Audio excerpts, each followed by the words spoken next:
Okay, well, kia ora koutou, ka mihi mahana ki a koutou e tēnei wānau, mai haere mai ki tēnei kōrero mō te Hauora Māori curriculum. Kia ora everybody, my name's Suzanne Pitama and I oversee the Hauora Māori curriculum here in Christchurch. And it's so nice, thank you for coming along on this Christchurch morning, and just to greet our colleagues in Dunedin and Wellington who are joining us by a Zoom conference today. So, kia ora, Bridget. What I'd like to do is I'd like to ask everyone who's a practitioner in any of the rooms if you can please, and sorry, Sue and Dunedin, Sue Kringle, you're going to have to be my eyes and ears down there because I can't see who's in your audience. Is that okay? Sure. Okay, thank you. So if I can get everyone who's a practitioner, so who works with clients or patients, to stand, please. So anyone who's a clinician that works in clients and patients. Okay, and now can you, now thinking about, just until you work with clients? Yeah? Okay, so, oh, anyone in Wellington?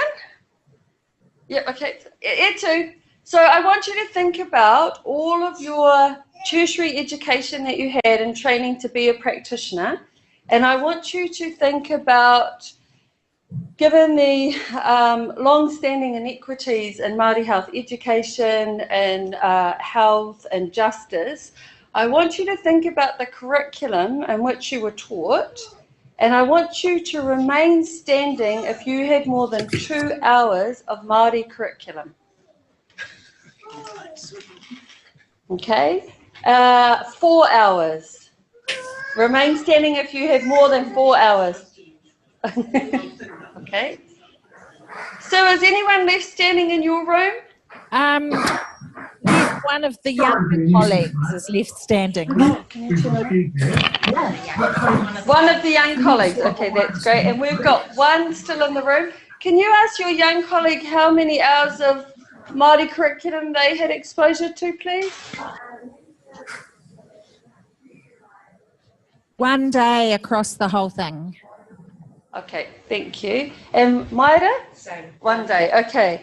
So between all of our campuses, we're looking at that for our institutions who have a commitment to addressing equity, whether it's in education, health, or other components like justice, we want to produce graduates that actually can address equity, but actually the truth is the majority of us have had very little tertiary training in how to do that. I'm of no exception. In my 7 years of training as a psychologist, we had 3 one-hour lectures spread across the 7 years.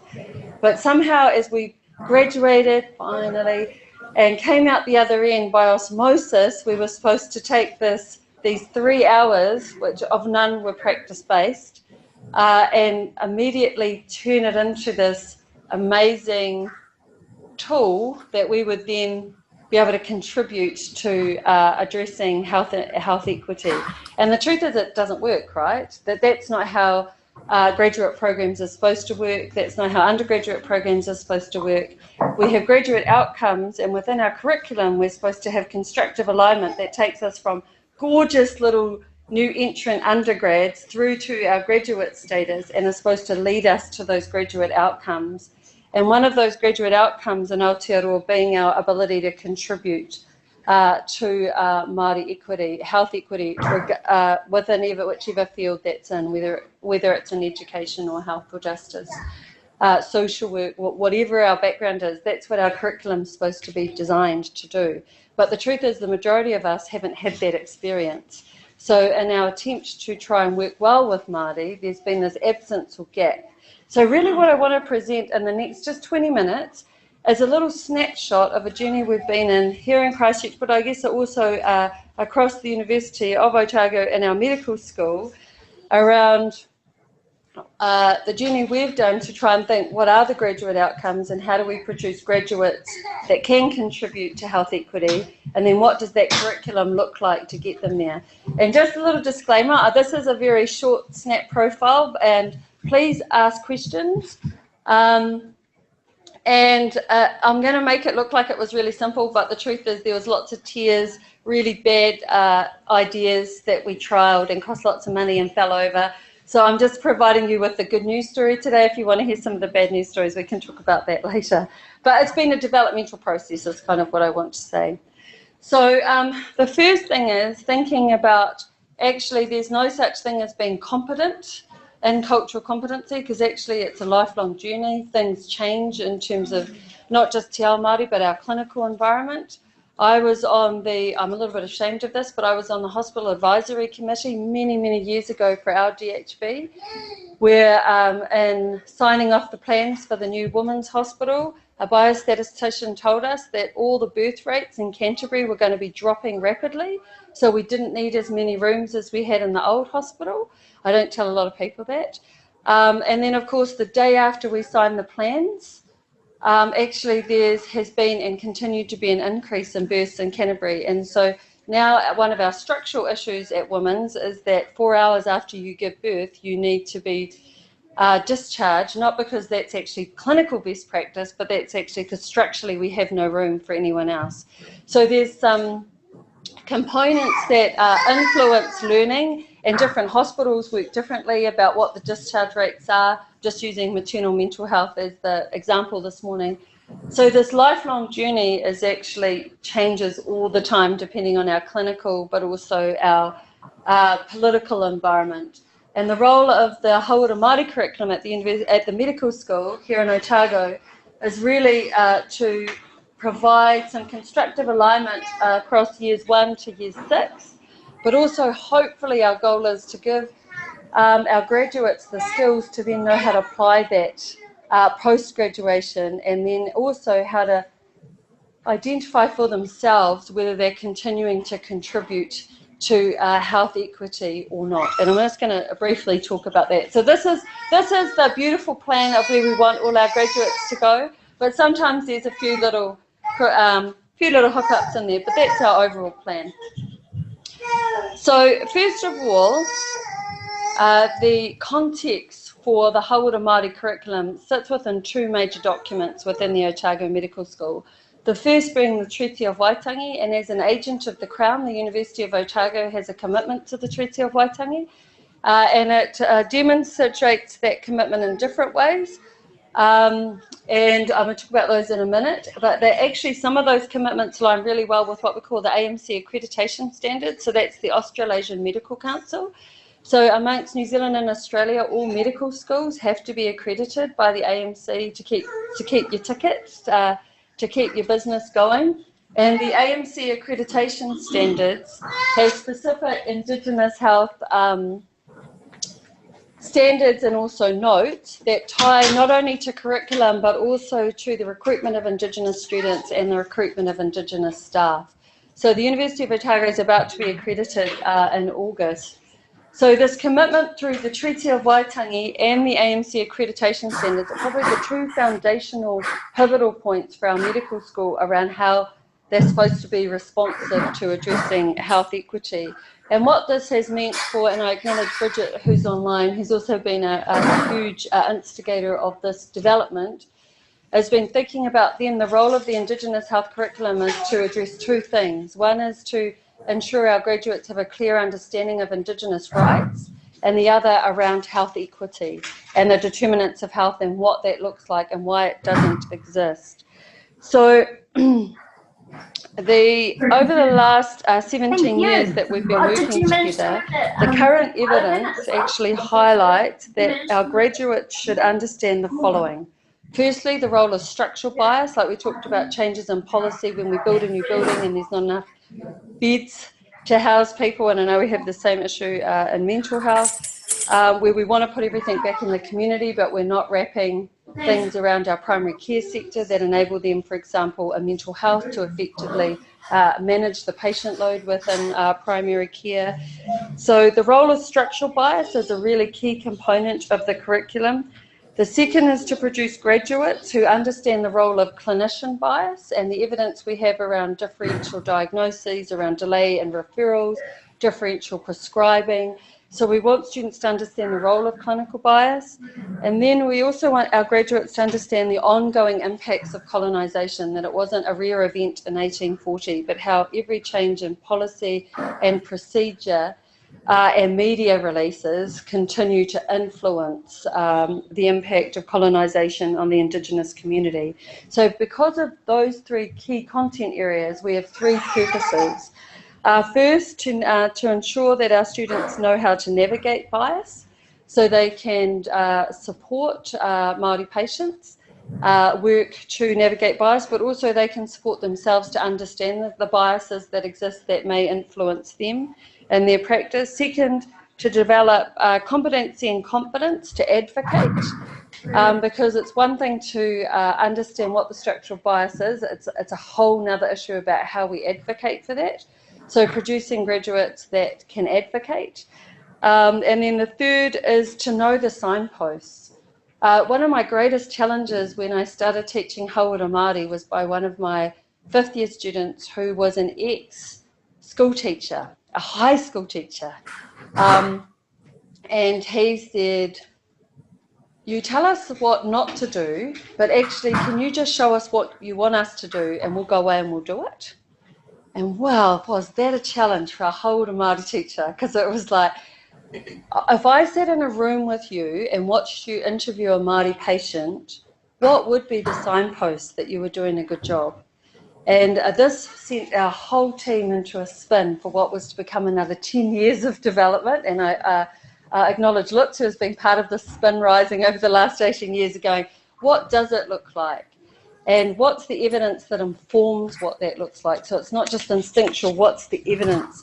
So from that evidence and over the last 20 years of building on all the health research that's been done within our communities, especially based through the Wellington School of Medicine, we've developed two particular models. So many of you may be familiar with these. They've both been published, the two that I'm going to show you, in the New Zealand Medical Journal. The first being the hui process, but since then we've discovered a graphic artist, so it makes it look prettier. As you'll see this, so the hui process is actually around engagement. So we teach our students around the Calgary-Cambridge model, and the Calgary-Cambridge model talks about building rapport, but actually in the hui process we talk about a concept called whakawhanaungatanga, which is the art of building a relationship. And how you do that, and actually what it encourages is the pulling of the personal and social history to the front of the interview, and not having a chit chat, not asking about the weather, not asking about parking, because I think it doesn't matter where you are, those are common rapport building questions that we use in health, but actually parking and the weather doesn't actually tell us anything that's clinically relevant for the patient. So utilising personal and social history to build a relationship in a way that's meaningful for the patient, but also assist clinicians use time well to actually have a good understanding for the context of which the patient sits. So we utilise the engagement, the whakawhanaungatanga, the kaupapa, which is why the person's come in today, and then the puruaki, the closing of the session, to mimic culturally appropriate models that work within the Māori community, and transferring that to build cleaner, well, not cleaner is the wrong word, sorry, but to build more competent relationships within the health system. And then as part of the kaupapa, now this can look a little bit overwhelming, but actually this is called the Hana model, and the Hana model is based on what we understand from the evidence around how we actually can develop Hauora Māori competencies. So what you'll see is on the waka is actually what the evidence says is best practice. So we're looking at the patient, we're looking at the whānau, and in this way we're looking at support networks. So it might be a whakapapa whānau, but it also might be a kaupapa whānau, like the neighbours or the yoga support group people that the patient may really connect with. A downward dog makes a lot of people connect in funny ways. So it could be from the yoga group, but it's about, and then you'll see that the aku, or the beams that connect between these two, physical environment, connectedness, or wairuatanga, rātanga hauora, so the health services, the previous experience in the health services, house services that they haven't or have had connection with, Hana, which is emotional and psychological wellbeing, and then tinana. So when we look at this waka, although we've used Māori words, actually most of you that are clinicians or that work with patients in whānau will actually know that this is best practice. This is what we should be exploring with all our patients. And this is so true. And often it's the focus about, we've all been trained how to do this, and it's actually how we keep our radar of suspicion and sensitivity up when we're working with Māori patients around this. And actually, the process of whakawhanaungatanga is the process of either getting ourselves or our team on board this whānau waka. Because the whānau waka is so important, because we are part of the support team. We're not ever on the patient's waka. Our role is we're going to get on and off this waka as a support team. So understanding our place and part of the journey, and not to cause too much disruption for the whole journey, but to understand our role and purpose for the brief part of the patient's journey that will be on there. But actually the information around Hauora Māori comes not just from the waka, but actually from the context in which the waka sits. So you can see here the four winds, and anyone that's ever been out on the ocean or even rowing down a river, you'll know the impacts of the winds. Lots of people think the winds are really bad, but actually the winds are only difficult when we don't understand them, but once we understand them and know how to read them, they really can support or help us understand the components of the journey. So specifically in the Meihana model, we're looking at racism, so both internalized, interpersonal and structural, migration, so to and from New Zealand, but also outside of iwi lands or where people were raised, and sometimes it's multiple migrations within Aotearoa for many families. Many people going out, Māori community going over to Australia and then re-migrating back at different points of time. So that's what we're looking at there, and how that affects support systems. We've got the ongoing impacts of colonisation, and in 2018 we're thinking about how this impacts education, employment and housing. And then you'll see at the top a marginalisation, which is really looking at the epidemiological data of where current inequities exist. So epidemiology and evidence-based medicine sits at marginalisation, and thinking about what are the current best practice guidelines, and are Māori getting access to, at a very minimum, the best practice guidelines, and the current data says we're not. So it's using data in that way, and that then helps inform us about what things are working and what aren't. And then the final component of the model is Ngaruma Moana, which are the four tidal currents. So these are the components of Te Ao Māori. So if anyone's seen has everyone seen Finding Nemo? And you remember when the turtles get on the ocean current, it takes them all the way really quickly. Te Ao Māori has ocean currents that, if we understand them as clinicians or health practitioners or people working alongside Māori communities, it can help and assist us to understand how to work in a more productive way with communities. Specifically, we have āhua, which is personalised indicators like use of te reo, whether someone is socially ascribed as Māori or not, and how that can impact their journey within the health system. Whenua, connection to land and where that is happening and how often. Whānau in terms of roles and responsibilities. So this is different in terms of getting a collateral history, like on the waka. Whānau as a tidal current is really around their roles and responsibilities, whether they're a grandparent but they're the primary caregiver of their mokopuna, whether they're the kaikaranga on the marae, and actually you've set an appointment for a time that actually they promised that they would be there for the biggest hui of the century at their marae, and you've put we're not too keen to change the appointment. So understanding roles and responsibilities and how we can make that work for the patient in our own health, in the health system. And then the last one around tikanga, around cultural protocols.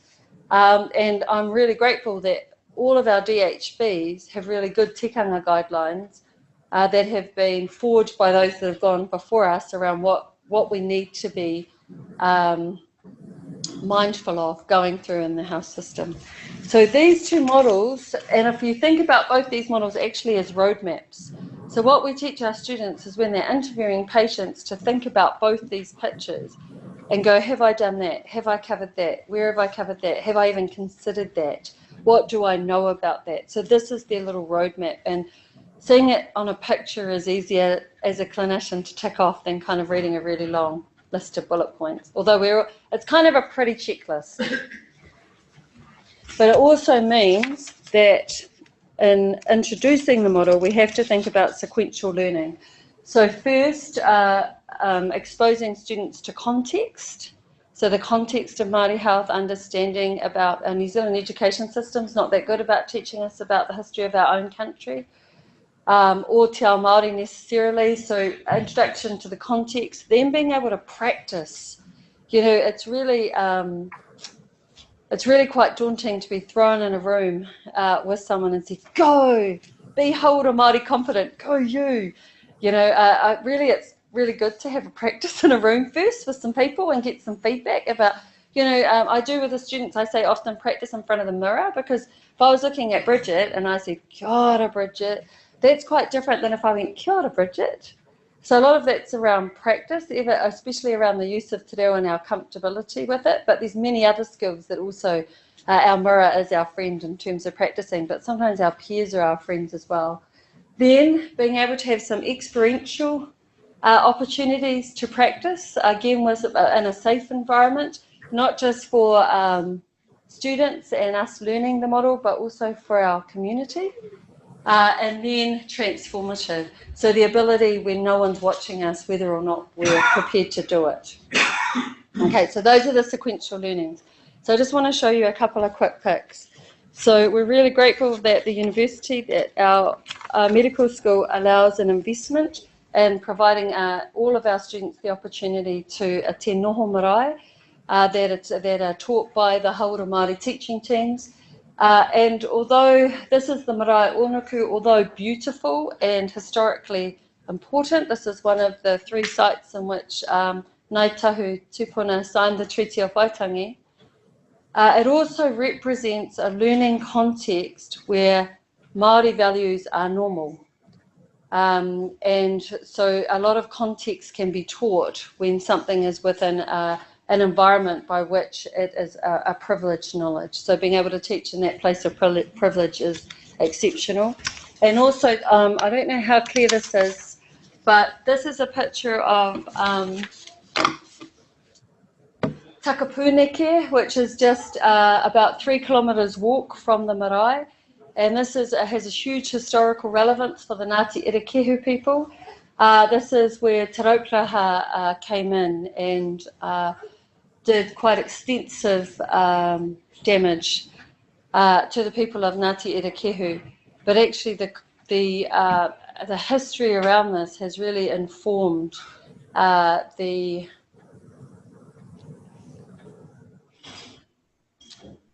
it was, you know, one of the trigger points of the signing of the treaty. It caused a lot of political upheaval around Captain Stewart being one of the first Europeans to get involved in tribal war. There was a whole lot of things that made it significant. But why we take the students there is actually it's one of the first times they comment about history being current, not just in the past, and actually how often many of us go to Akarua for a nice day and that fudge at the fudge shop, but actually we don't always know, because of our education system, the history and the depth of history within the context in which we sit. And each of our areas is like that.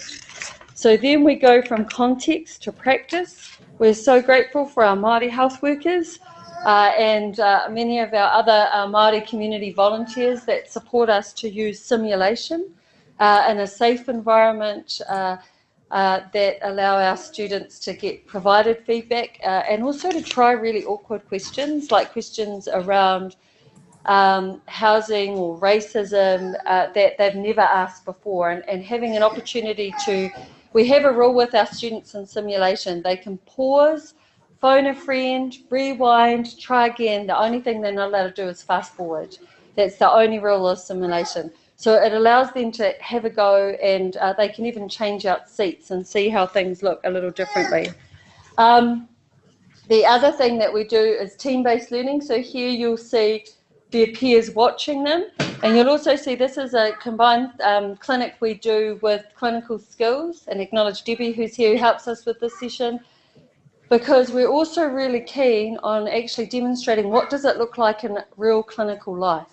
So when you're putting in a cannulation, how do you use the hui process and the Hana model while you're doing that? So it isn't just around when you've got an hour with someone. Actually, our students are taught that they have to do the hui process within 8 minutes by the end of 5th year, including the Hana model. That's mainly due to assessment criteria. We also look at working with whānau, so getting a peer review going in terms of working with whānau, and also being able to utilise whānau as collateral history. One of the biggest complaints we've had from Māori patients is actually they take whānau support along, but whānau are never asked any questions or actually actively excluded from contributing to the assessment. So teaching students how to facilitate and ensure whānau voices are heard.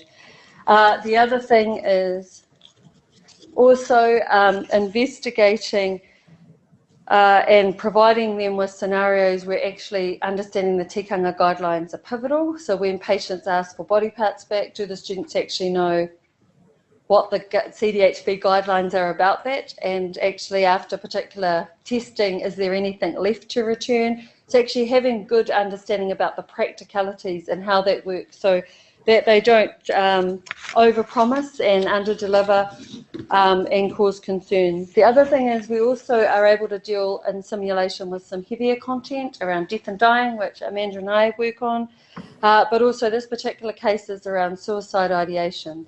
So being able to look at mental health scenarios in a safe environment with community volunteers who are well briefed and then debriefed after the sessions. We have a session in TI where the students first work with an ED case who's had a cardiovascular event, and they say, you're going to be great, we're just going to move you up to the next ward, and then they're told that actually on transition he had a heart attack and died, and then they have to break bad news to the whānau who they have just met. And so just providing them with a context for PGY 1 and 2 to hopefully have the skills to feel confident to do them, utilise the model in these. And then the last is experiential learning. So we're really grateful for our kura kaupapa who allow us to take our students in and do paediatric screening and the best level of te reo that our students can. So they utilise a bilingualism in their assessments. And one of the big parts of experiential learning and why we take them into a kura is because in the wards they always only see Hauora Māori in quite a deficit frame. All the Māori patients are very sick, we have high mortality rates. So we want to show them what a Hauora environment looks like with health and well-being. And we also really want to promote that it is not the role of any of our graduates to be saviours of the Māori community, and we want to be really clear that they do not adopt the whakaaro of benevolence, so that we're so lucky to have them in our community, but instead we work on 3 different roles. That have been the kaimahi, so the worker, the kaitiaki, someone who should care and guard and advocate, and the kaimanaki, the person who actually just needs to be there as the support person. And actually as a clinician, those 3 roles change depending on which patient and whānau you're working with. And so your role is to understand which of those 3 things you fit into. So that was the kaitiaki, the kaimanaki or the kaimahi, that you're not just there to be the leader. That actually sometimes that's definitely the whānau role, and so where we fit into those whānau dynamics. And also the importance that really to get health equity, we need people to be both competent in Hauora Māori competencies, but also clinical competencies. Because often in the past we've had well-intentions in our cultural competency training of greeting everybody and doing whakawhanaungatanga, and they were like, go you. But then there's no cardiovascular screening, no cervical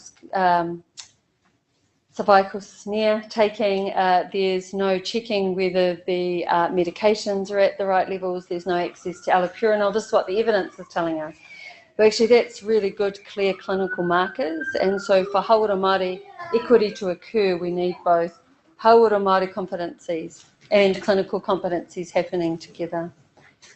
And then our final take is to ensure that through the module, we're able to assess students through a number of means, which is usual in the university setting, short cases, case presentations, and OSCEs. Kia ora. Feel like we speed dated. Are there any questions? Could you estimate the number of hours that now goes on? Because you started by telling us how many hours we might have had. Yeah, so I think when I first started 17 years ago, we had 1 hour in the curriculum, and now we have 70. Yeah. And I think that's well aligned, and the different schools have different hours, but across the span, we kind of need that level of exposure in the curriculum to actually give students meaningful engagement. And the other economies of scale there is what we've realised. What I didn't also talk about was the online modules that we do with set. Like we have one on schizophrenia in Māori, one on bronchiectasis in Māori, one on cervical cancer in Māori. Where was I going with that? Is that we've also learnt that in that time you can teach two things at once. So you can teach Hauora Māori and schizophrenia and the content that the students need. You can teach Hauora Māori and how to take a sensitive rectal exam, Hauora Māori and palliative care. So there's some economies of scale of combining curricula is really, really pivotal, I think, to providing a good context, but also so the students can see it in context is really important. Any other questions?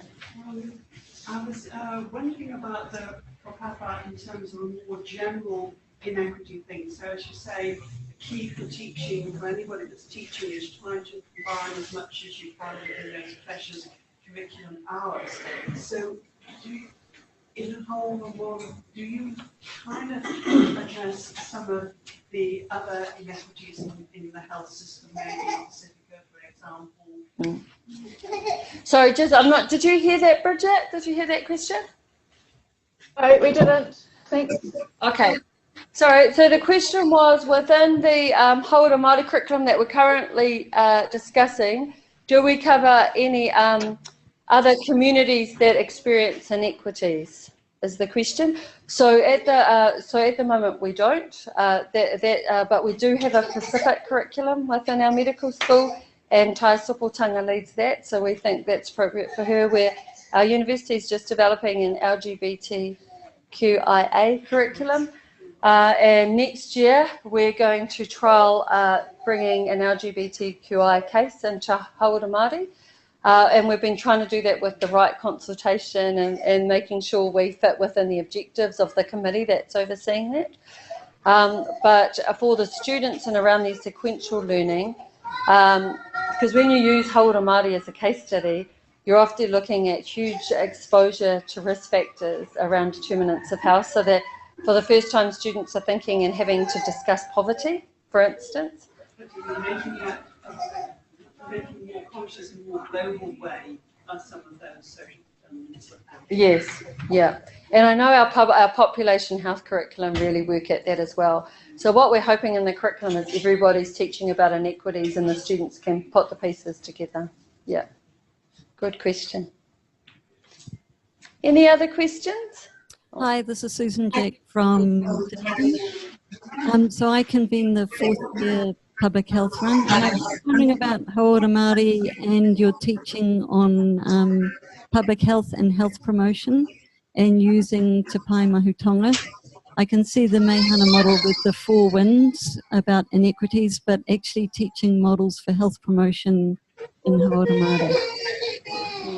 That's a great question. So our Māori health lecturer in public health is Christina, and she oversees the curriculum there. And so in that we have some cross-pollination around looking at the 4 wins. In terms of whether she covers Ngā Pai o Mahutonga, I would have to check.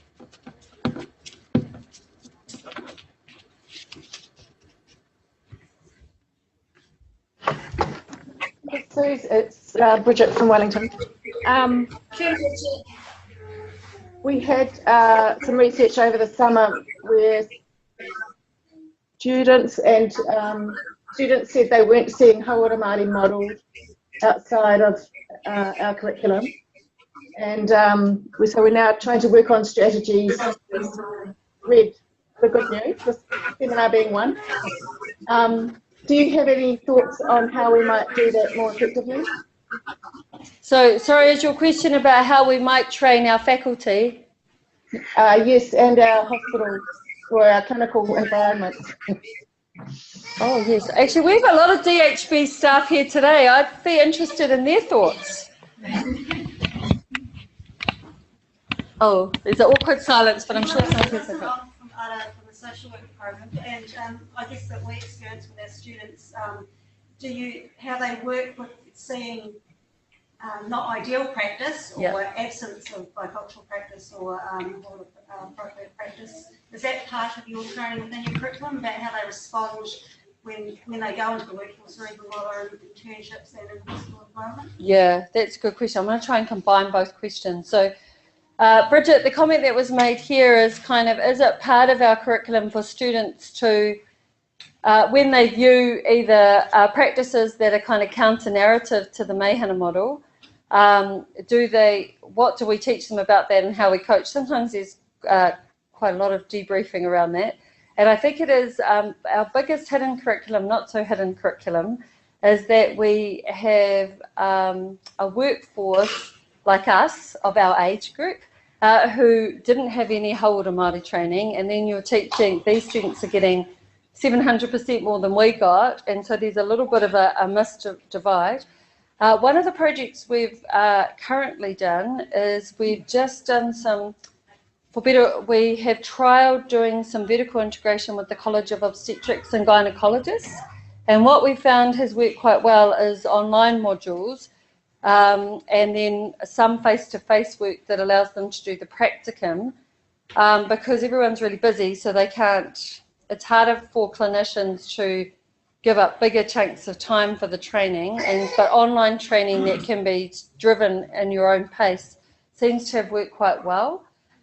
So I'm thinking if we were to train our faculty in our DHB, probably a mixture of online modules as well as some face-to-face practicum would probably be a good balance, is what we're thinking.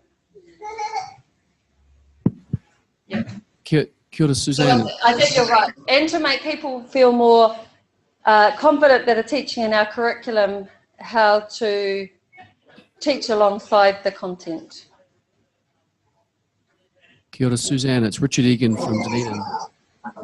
Kia ora, Richard. Kia ora. I just had a query. So as we understand, there's many models, many Māori models of health, te wheki and tapawhā, etc. And lots of students come out of the New Zealand curriculum understanding tapawhā, and I just wondered about and I understand the limitations of that, but I wondered about the relevance of tapawhā and how you connect that into the Meihana model. Yeah, that's a great question, Richard.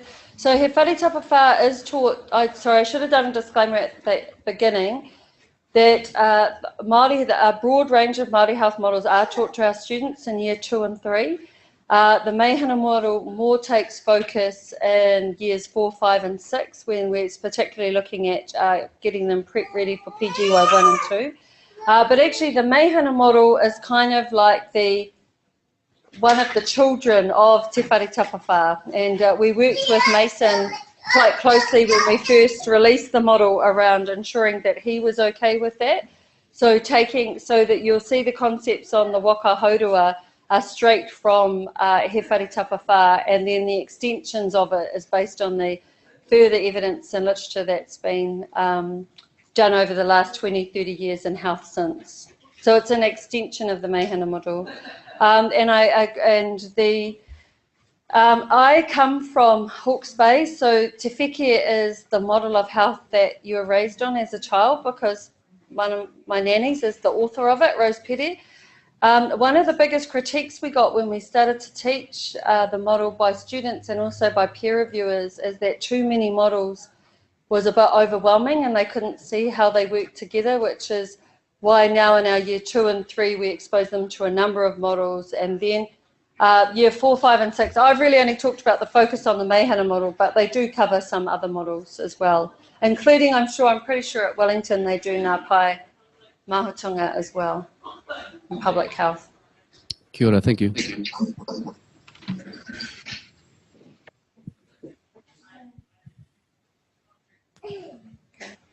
Oh yes, I'm going to take a question from Christchurch. Kia ora, ko Karen Takuingoa, and I work with the medical education unit looking after our PGY 1 and 2 doctors. So part of my role is I put the teaching program together, their ongoing learning. And this is amazing what you're doing. It's awesome, obviously. But how do we, my job now is because we're very aware that, you know, it needs to be ongoing, but I need it to be different. They don't need to have another lecture about what they're doing right or what they're doing wrong, because they know it, and I know they have a lot of intensive training and they have 4 days on the marae. So do you think they're ready then just to start putting it into practice? I mean, that's the idea, isn't it? Yeah, that's the idea. So our hope is with the vertical integration is that they are able to meet with more Māori patients, put it into practice, but also have some opportunities to have peer review. Would you agree with that, Maida? Yes, and our trainee intern year is very practical. So our scenarios are in the emergency department, they're on wards and they're in general practice. So that's really my focus on it, is making sure that they are clinically ready to practice the Meihana model. And I think for PGY 1 and 2, you take it to the next level, you're teaching what it looks like here. Yeah, we do try. And that's how our teaching changes materially. It's very practical and online. Because we certainly don't want to repeat what's been done already, so it's just trying to find that what's next for them. Yeah. Sorry, so a question that's just been asked by our medical education unit here is about the vertical integration and what might the Hauora Māori curriculum look like in PGY 1 and 2, and the response by Maida was actually more practical exposure to it on the wards. And I think our students are ready to work with Māori patients, but also being able to be provided with opportunities to discuss some of the complexities, because when we do it with them, you know, they get to debrief and we're watching. So when they're doing it by themselves, they still need that opportunity to do debrief and ask particular questions. So providing that environment, I think, would be vital as PGY 1s and 2s. But also we've recently done some training with registrars, and they're super keen to have opportunities to talk about cases that they've worked with and things like that. Sorry, Lutz? Just a comment. On your feedback form, is already the question engagement with Maori, isn't it? It's one of the core competencies. And that would probably be the foot in the door to expand this a little, because at the moment you might have clinicians like us on the ward who just say, yeah, whatever, you can take it, but that would also, that would be a foot in the door with a bit of training to ask 1 or 2 questions to look for an example, because it's already on your assessment, isn't it? Oh, there's absolutely, the scope is definitely there. It's just how to, not to repeat what's been done and to extend it from there. And I think more patient contact is what they're keen on. They're keen to hone their skills by interviewing more and more, you know, being able to work alongside more of the Māori community, because each whānau is different. So, you know, they'll feel like, yeah, I've got it. And then they meet a different whānau or patient, that came out a bit wrong, but that they meet people that are, you know, a particular issue, like either it's a health issue or whānau who are just different than they've worked with before. So might be steeped in wanting in karakia and stuff like that, and then another whānau might not want any karakia. So the beauty of the Meihana model is actually it's a framework, it's not a checklist, and so the students learn what's most important for each patient and whānau themselves, so that we're not pushing our values or what we think all Māori patients want onto someone else. Yeah. Sorry, Amanda? I just wanted to make a comment back to Richard Egan, actually, in Dunedin. Hi, Richard. It's Amanda. Just about the Meihana model in practice in palliative care, because Hospice New Zealand uses tapawhā. And so that's what I kind of grew up on. But I find the Hana model more practical and much easier to work with, and actually connects with patients more, just from my point of view. Yeah. Okay. Any other questions? Oh, there's one more in Christchurch. Hi, it's just a comment about the vertical integration and the importance of it in terms of our competency and professional development for the medical council as doctors going forward. So I think there may be a hunger for more Hauora Māori that's related to ongoing care and doing the best for our patients, but there's also a compliance reason for needing to work out a model that integrates with the undergraduate and the PGY1 and PGY2, but also going forward. And you'll be more aware of that than I am. Yeah, that's a great comment. Thank you. Well, if there's no other questions, I just wanted to thank everyone for coming today, and especially our colleagues in Wellington and Dunedin for joining us. If you have any other further questions, and this was all a little bit awkward, I've never done a presentation with cameras on me before, feel free just to flick me an email. And I do want to do a disclaimer. I don't think we've perfected our craft yet. I don't know what that quite looks like. I think we're continually learning, and each year we interview patients who have been interviewed by our students to check that our model and the way that we're teaching the students is acceptable to our community. That's really important for us, that the model that we're teaching is socially accountable back to our community. It's really key for us that we're not teaching something that is doing harm or isn't acceptable. And we're also excited by the ongoing stories that are either emailed back to us or reported back to us by various stakeholders around kind of that our graduates are doing great work. And I think that's really encouraging of the model. And it's always great to get an email from an ex-student who said, "God, I thought you were going on and on," and that, you know, when we were having classes, but this happened today and I was able to deal with it, and I'm stoked. And and sometimes our lessons best come when we're graduates, but then before. So I think that kind of helps keep me engaged in the process, but that we have ongoing evaluation loops to ensure that what we're doing is continuing on the right pathway to health equity, and that we're not getting sidetracked with just a pretty product. Although I am quite seduced by good graphic artistry, that actually that's not the end that we're heading for. So kia ora everybody, thank you again, and just email me if you've got any further questions. Ka kite. Thank you.